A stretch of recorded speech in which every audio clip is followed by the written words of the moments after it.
ज्यादा नहीं बोली छे एक आध लाइन चुपचाप चल जेबे तो नहीं ध्यान जना आग के रंग उड़ा के लगा दिलिए हाय हाय हाय अखिया भइले लाल एक नींद सुते धपलुआ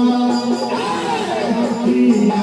भइले लाल एक नींद सुते धपलुआ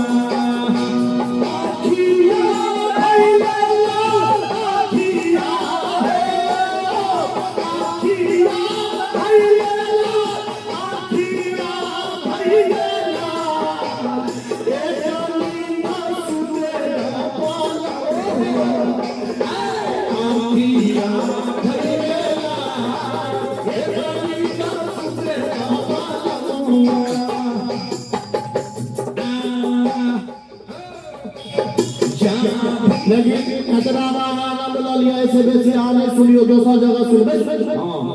बाबा हरि हरा सोना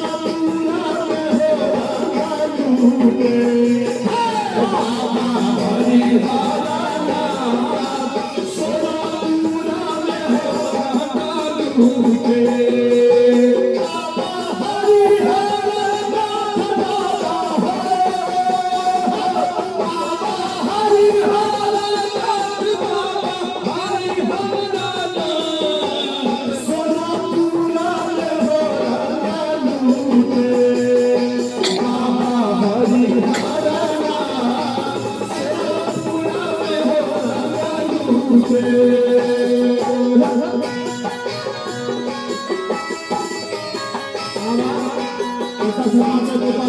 सोना